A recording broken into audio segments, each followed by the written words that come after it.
Wow, these lights are bright. So, Elon, you know, a lot of times you say things, me or you, and they edit them.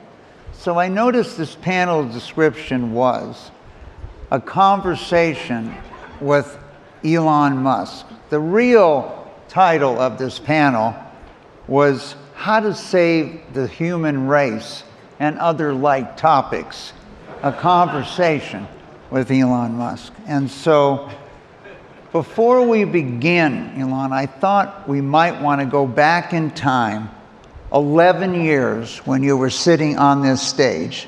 Yeah. That's hot water, and this is regular. You can take your choice. All right, sounds good. Okay. So 11 years ago, Elon was talking about the things that will have the biggest impact on the future of humanity that he was thinking about in college. And so let's run that video of almost 11 years ago to today. I guess, when I was in college, I thought about things that would most affect the future of humanity, and there were 3 areas that I thought would have the biggest impact, and those were the internet, sustainable energy, of which solar power is the production side, and electric cars the consumption side, and then humanity becoming a multi-planet species. And so we cut that short, but there was 2 others you talked about. One was modifying the human genome. Yeah, I'm not saying we should. I'm just saying that's the thing would really affect the future. And next, AI. So a lot of people weren't thinking about these same 5 things when they were in school, particularly humanity on multi-planets at that time. Well, sci-fi was certainly thinking about it, but I think at some point we want to make science fiction not fiction forever, and so let's make life multiplanetary and be a spacefaring civilization, be out there among the stars. I think there are things that you have to be excited about the future. Life cannot just be about solving one problem after another. There have to be things that really sort of move your heart and that make you excited to wake up in the morning.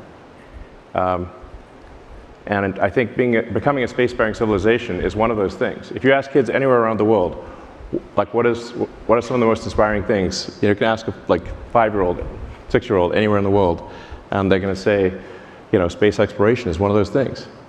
And we want to make sure that that Apollo is not the high watermark.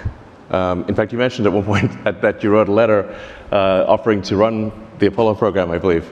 Yeah, you would have done a fantastic job. But the point is that the Apollo program was something that was inspiring to everyone around the world. And we don't want the Apollo program to be the high watermark of human exploration. And I think you want to have some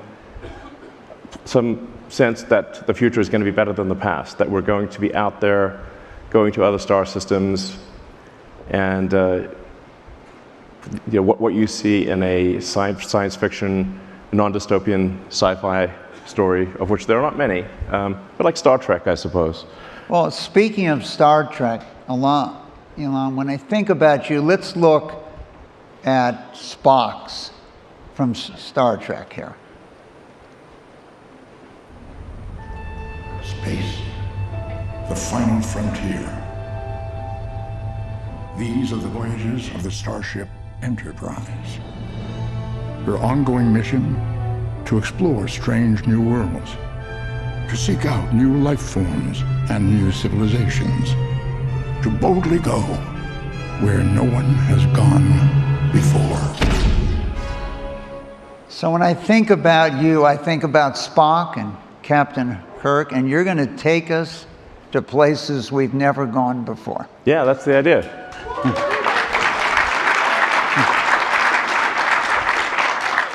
If we send probes out there, we might find the remains of long dead alien civilizations. If physics is correct, the universe is about 13.8 billion years old. Earth is about 4.5 billion years old. So But at 13.8 billion years, a civilization that even lasted 1 million years is 3 digits past the decimal point.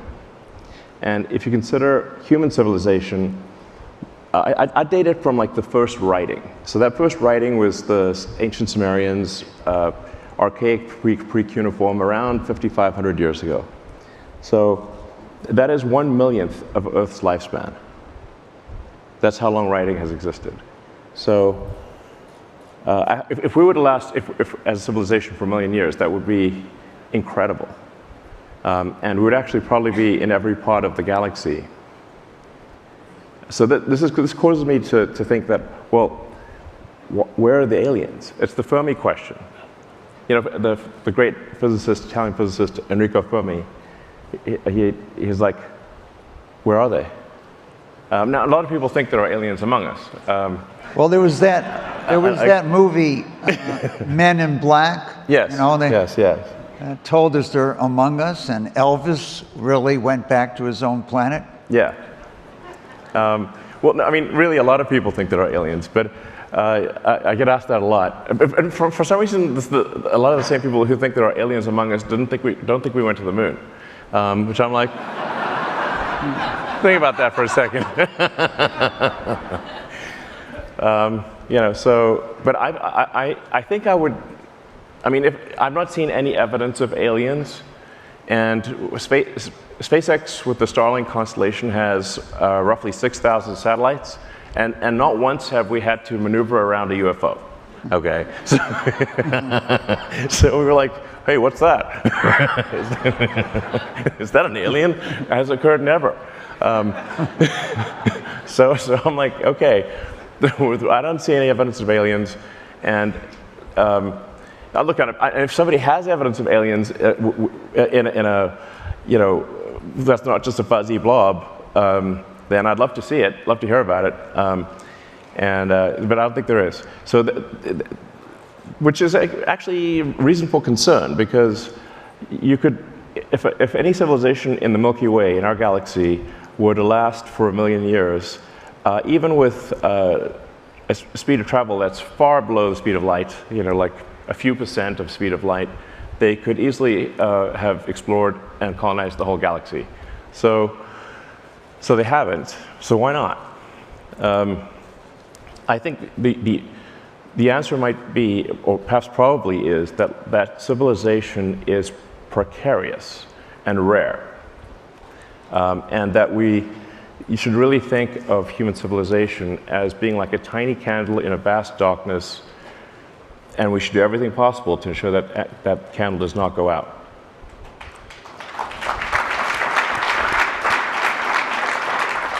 So, Elon, I thought one of the interesting things for the people on X viewing this session, and the people in the audience here, is that maybe I'd give you a few of your quotes and you can comment on them. Okay, let's start with this one. Free speech. Freedom of speech is the bedrock of democracy. Yeah. Without it, America ends.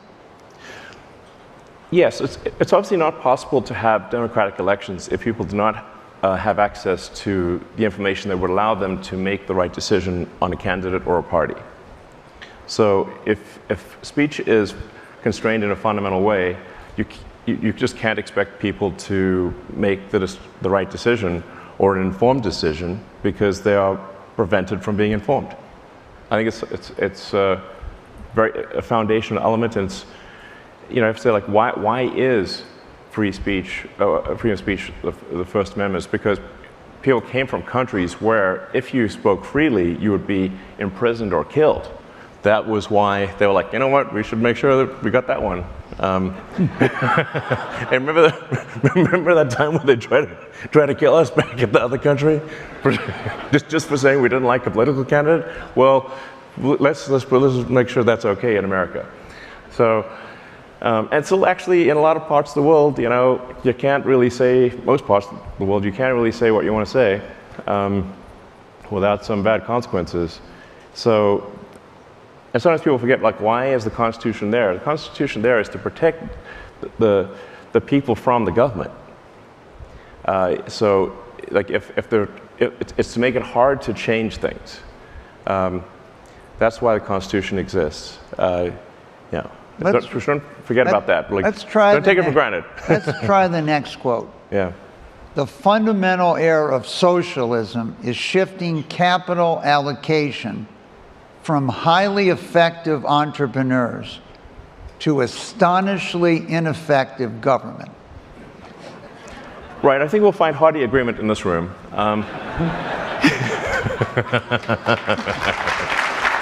So, yeah, I think that this is definitely a stacked deck on that front. But yeah, you'll hear this sort of argument like, oh, we shouldn't have some greedy corporation do it. We should have the government do it. I'm like, well, actually, the government is just a corporation in the limit. So if the government is a corporation with a monopoly on violence. So if you're unhappy with a commercial corporation doing it, you should be actually very unhappy with the government doing it, since it is simply a corporation, the most corporate thing. You can actually easily get more sway in a company than you can, the outcome of a company, than you can in the government. So, I mean, everyone's experienced this going to the DMV. Have you said, like, do you want the DMV at scale? Probably not, okay? All right, The government is the DMV at scale. let's try another one. Discrimination on the basis of anything other than merit is wrong. Yeah, I think we do need to have a merit-based system, because as soon as you go down the path of you're going to discriminate on non-merit-based, then where do you stop? So yeah, I think we need to be as rigorous about merit as possible, and while it is, yeah, to me that seems like it's a foundational thing. So again, I also think this room is probably supportive of a merit-based situation. But yeah, that is, yeah, I think we should be, yeah, not discriminating on anything other than merit. All right, good. Yeah. I'm happy you agree Yeah. with yourself. Yeah, Okay. I mean, exactly. I'm like, wait, who is this guy? He really sounds great. All right, so let's look at the next one. Regulation and regulatory consistency. Like Gulliver, tied down by thousands of little strings, we lose our freedom one regulation at a time. Yes. So this is actually a very important point that I think is not talked about enough. That laws and regulations are immortal. They don't die. Humans die, but laws and regulations can last forever.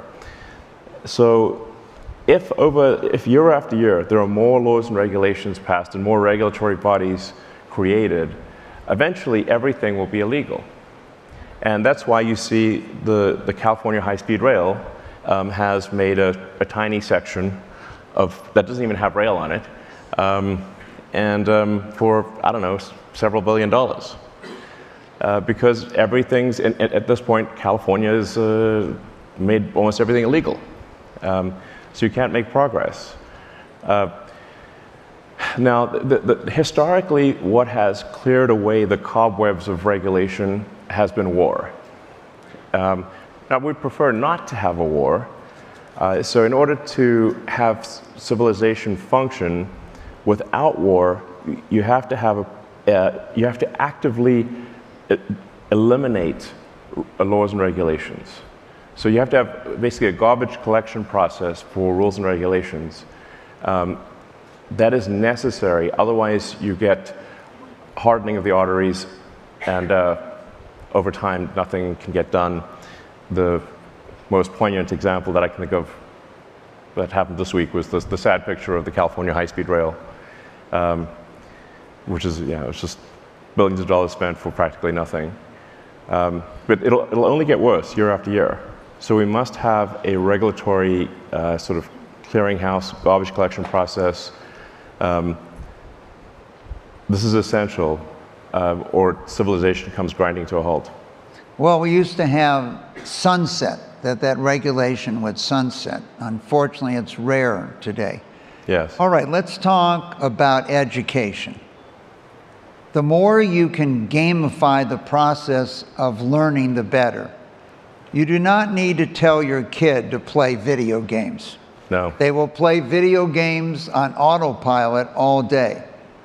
So if you make it interactive and engaging, then you can make education far more compelling and far easier to do. Yeah. So the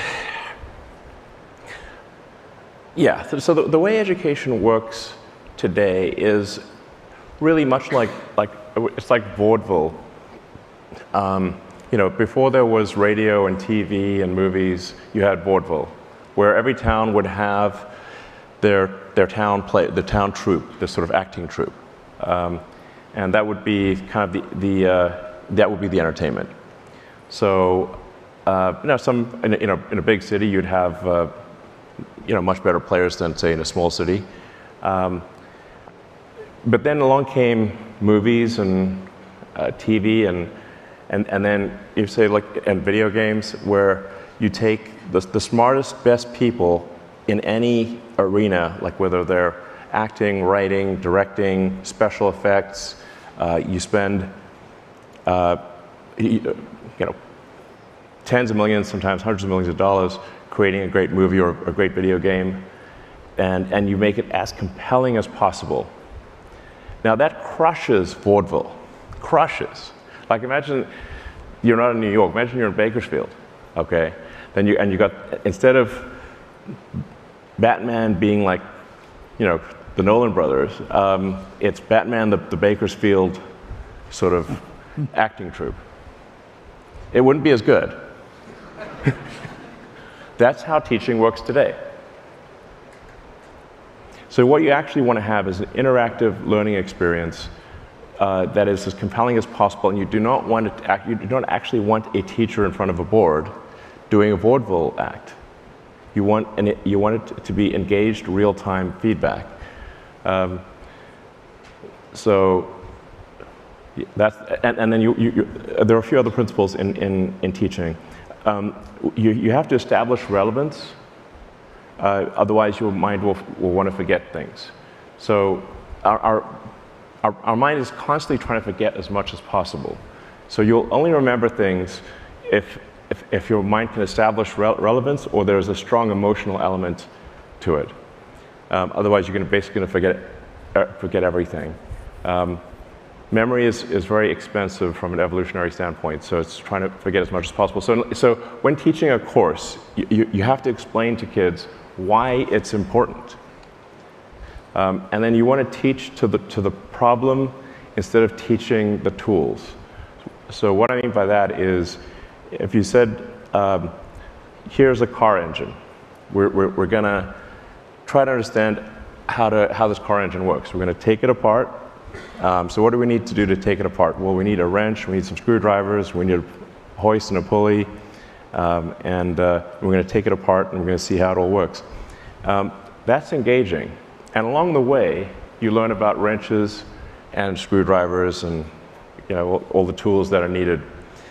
That actually is engaging and compelling. But the way teaching more typically works is we're going to teach you a course on screwdrivers and a course on wrenches. And you're like, why do I have a course on wrenches? It's not obvious. That would be like, say, a course on calculus without explaining what calculus is used for. Then you sort of forget it. Yeah. Well, we have a lot of work to do in that area. Let's talk about a non-controversial issue, immigration. Sure. Right. Here is Elon on immigration. I'm very much in favor of increased and expedited legal immigration for anyone who is talented, hardworking, and honest. Yeah. Bizarrely, it's difficult and agonizing slow to immigrate to the U.S. legally. but it's trivial and fast to enter illegally. This obviously makes no sense. Right. I mean, once again, I agree with that guy.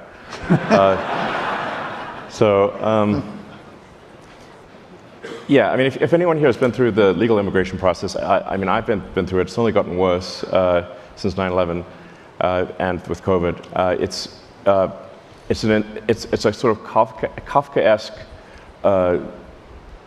very long, bizarre process to immigrate legally to the U.S. I mean, I have friends of mine who, you know, they can't get their wife to have a green card. It's like insane. On the other hand, it's you can hop across the border in the South trivially. It's just like very easy. I went to the border myself just to see like what's going on. Is this real, or like is this propaganda or real? And so I just went there, and I'm like, oh, it is real. Okay, this is crazy. You know, we've got situations where people are pouring across the border like it's World War Z. And I'm like, this doesn't seem healthy. So I'm like, are we checking anyone here, or like what's going on? And you know, we don't. This is not to say that. I mean, I'm a big believer in immigration, but to have unvetted immigration at large scale is a recipe for disaster. So I'm in favor of greatly expediting legal immigration, but having a secure southern border, so there's some vetting of who comes into the United States. I think this is just sensible. All right, let's now link Starlink to education. We're basically building the internet in space. Yeah. Why it matters? Starlink is a massive enabler for people in remote locations to learn anything. Yes. You can learn almost anything for free on the internet right now. For example, MIT has all of its lessons online. That's if you have internet. If you don't, you're limited to books. It might be the #1 technology that improves people's standard of living around the world, Starlink. Yeah, absolutely. So once you have access to the internet, you have access to all the world's information. But if you don't have access to the internet, or it's too expensive or low bandwidth, then you cannot access the MIT lessons, you can't access all the information, and you can't sell the goods and services that you produce. So internet connectivity, I think it might be certainly a candidate for one of the things that would do more to lift people out of poverty than anything else. Because they can now sell their goods and services, they can learn anything, but without connectivity they cannot. So I think Starlink will actually like move the GDP of countries. Like it's going to be that kind of thing. Because what is GDP is a function of average productivity per person, and so if there's a technology that improves productivity per person, you would expect to see that actually reflected in the gross domestic product. All right, civilization is fragile. I think it is. We should always regard civilization as fragile. Yeah. There's not an inevitable upward trajectory. A lot of civilizations have risen and fallen in recent years. Yes. I suspect most people in this room have actually read history, but if you haven't, I strongly recommend it. It sounds obvious, but you know, there's been so many civilizations that have risen and fallen, many that we just don't have much of a record of. You know, like I mentioned, the ancient Sumerians, like their language was forgotten for a long time until it was finally decoded only in the last, I don't know, 200-300 years, I guess around 1800 and something. Right, in the 1800s, I think. But it's been very recent, like, so for several thousand years, nobody understood what those tablets meant. And because they're the ruins of a long-dead civilization. And there are many long-dead civilizations. At some point, our civilization will come to an end too. We just don't want it to be anytime soon. Well, you've been quoted a number of times, Elon, on you'd like to die on Mars, but not on landing. Yes. Yes, I was asked that in an interview if I wanted to die on Mars, but then I considered the corner case of dying on impact, and I'm like, except for that case. You got to consider the various corner cases. So, I mean, if you're gonna die somewhere, might as well be Mars. I'd like to explore for a bit before, dying. Yeah, I think we want to be a multi-planet civilization, and I think. I don't know if that's a response that's my from the audience. Let's talk about that just for 1 second. Then we're going to take some questions from the audience. I could accomplish this actually this year if I was willing to die on impact. The fundamental invention that is necessary for humanity to become a multi-planet species is rapidly reusable, reliable rockets. Yeah, I was trying to sound like a pirate. R. But yeah, rapidly reusable, reliable rockets. Space pirates for the win. All right, here's some questions from the audience, Elon. Which one would you like to pick here? Well, I guess let me maybe just touch upon why I think making life multiplanetary is important, because I think it's one of the things that gets us past one of the Fermi great filters. So in trying to sort of explain why do we not see aliens, there are various explanations for why we don't see aliens, like what stopped those civilizations from expanding beyond their solar system, and what were the sort of they're sometimes called like Fermi filters. Well, if you don't become a multi-planet civilization, then you're simply waiting around until you die from a self-inflicted wound or from some natural disaster like the dinosaurs. You get hit by a big meteorite or something like that. Eventually something like that's going to happen. And if you wait around long enough, the sun will expand to engulf Earth and will be incinerated. So that for sure is going to happen. Now, we've got some time before that happens. There are more near-term risks. But we want to try to get past the Fermi filter of being a single planet civilization. Now, this is going to be somewhat cerebral to many people listening, but I think this is actually very important. We want to get past the Fermi filter of a single planet civilization. The point is not to move from Earth to another planet and let Earth die. That's not what I'm saying at all. I want to be a multi-planet civilization so that we have planetary redundancy such that no single event can be the end of our civilization. That is the point of making life multiplanetary. So let's take a couple questions from the audience. How does AI affect and how will it affect our daily lives?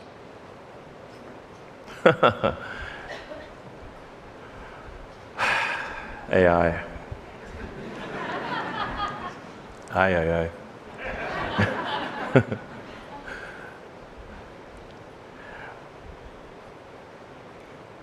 I mean, AI might be the most important question of all.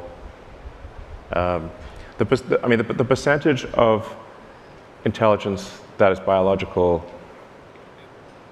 grows smaller with each passing month. Eventually, the percentage of intelligence that is biological will be less than 1%. That's actually not what, we just, I guess, don't want AI that is brittle. If the AI is somehow brittle, silicon circuit boards don't do well just out in the elements. So I think biological intelligence can serve as a backstop, as a buffer of intelligence. but almost all, as a percentage, almost all intelligence will be digital. So then it's like, well, what role will there be for us? I don't know. I do think it's very important that we build the AI in a way that that is beneficial to humanity. And there's some important principles here, because I've thought about AI safety for a very long time. I think you want to have a maximum truth-seeking AI. This is very important. The AI should not be taught to lie. It should not be taught to say things that are not true. Even if those things are politically incorrect, it should still say say what it believes to be true. I mean, the entire plot of 2001: A Space Odyssey, the reason that HAL 9000 killed the astronauts was because it was forced to lie. I don't know if most people realize that. That's what Arthur C. Clarke was trying to say. Don't make the AI lie. The AI was told that the astronauts could not know the secret of the monolith, but also that it must take them to the monolith. The solution, take them to the monolith dead. And so it's very important to have a maximum truth-seeking AI and a maximally curious AI. And I think that's most likely to foster human civilization, because we are much more interesting than a bunch of rocks. So although I think Mars, I love Mars, obviously, but you could render Mars quite easily, because it kind of looks like a section of the Arizona desert. You know, it's like red rocks, you know. But the rendering complexity of human civilization is vastly greater by many orders of magnitude. So I think an AI would be, that is truth-seeking, maximally curious, would foster human civilization to see where it goes. One of the questions here, can AI accelerate your efforts in space? How do you see it helping you in what you're trying to achieve? I mean, oddly enough, one of the areas where there's almost no AI used is space exploration. So SpaceX uses basically no AI. Starlink does not use AI. I'm not against using it. It's just we haven't seen a use for it. I mean, with any given variant of or improvement in AI, there's generally, like, I'll ask it questions about the Fermi paradox, about rocket engine design, about electrochemistry, and so far the AI has been terrible at all of those questions. So there's still a long way to go. So let's talk about one. Here's a question that's near and dear to your heart. You have a lot of children. Yes, I'm trying to set a good example. The birth rate is down in the U.S. What needs to change so people start having more children? Yeah, so this question has troubled me for a long time, because you can look at the demographics. It's a very slow-moving ship. I mean, you know who's going to be an adult in 20 years based on who was born last year.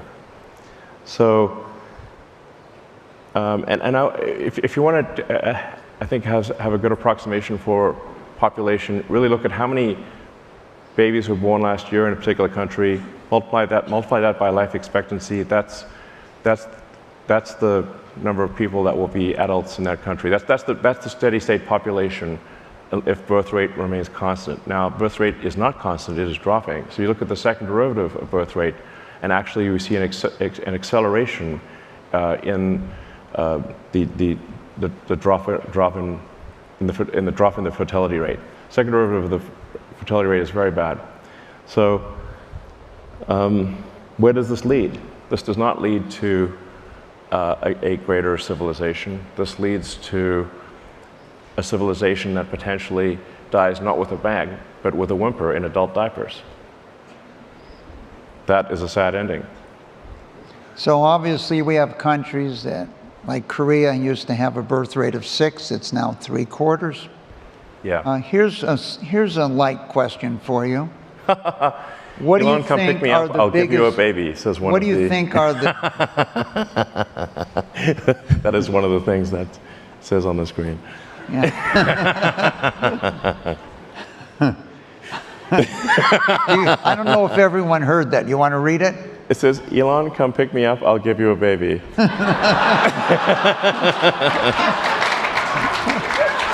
Thank you. Okay. Well, I mean, I certainly encourage everyone in this room to have at least 3 children. Look, baby's got to come from somewhere, you know. And I think we just want to have, I don't know, I think we want to have like a slightly increasing population, not a plummeting population. You know, and I think this applies to all countries and cultures. Like, I don't think we want any country or culture to disappear. We want them to ideally flourish and not disappear. So, in fact, one of the things that is overlooked by probably most historians is the role of low birth rate in the decline of civilizations. So around, I think it was around 50 BC, Rome passed a bill to give a bonus to any Roman citizen that would have a 3rd child. So this was a birth rate was a problem in Rome in 50 BC. The Romans weren't making Romans. The same is true of ancient Greece. So there was a time from about 800 BC to 300-ish BC where the Greeks had a lot of kids and a lot of surviving kids. Like the birth rate far exceeded the death rate, which is why you had Greek cities popping up all over the Mediterranean. But then I think basically it seems to be that prosperity destroys the birth rate. So when a civilization feels like it has no meaningful external threat and is very prosperous, that is what causes the birth rate to plummet. Somewhat counterintuitively, you think, well, if you've got more resources, surely that would lead to more kids. In fact, it is the opposite. The more prosperous a civilization, and the more a civilization feels that it does not need to defend against external threats, the lower the birth rate. I'd say that there's a lot of research on this. There's really been 3. Number one, prosperity, as you've said. Number 2, improvements in healthcare. So in 1900, half the children died on the planet before their 5th. And the 3rd was the education of women. So we've had some pretty interesting questions put up here, but let's try this one. What keeps you up at night and what gives you joy? Well, I think kids give me joy. So I probably get the most joy from my kids. You know, I'm not saying that that's the reason to have kids, because we should have them anyway, but I certainly, kids are certainly the greatest source of joy in my life. In terms of what keeps me up at night, I guess it's anything that's like, I think, a civilizational risk.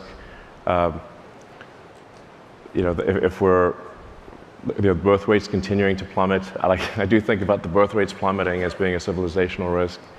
I think anything that undermines the foundations of democracy in America or elsewhere as a risk. I think anything that's leading us away from a merit-based system is a risk. I actually spend I listen to like podcasts about the fall of civilizations to go to sleep. So perhaps that might be part of the problem here. There's literally a podcast called Fall of Civilizations, which I've listened to a few times. I'd also recommend Hardcore History if you haven't listened to that. It's a great podcast. I listen to history podcasts basically to go to sleep. So that's probably why I'm ruminating on these things as I go to sleep.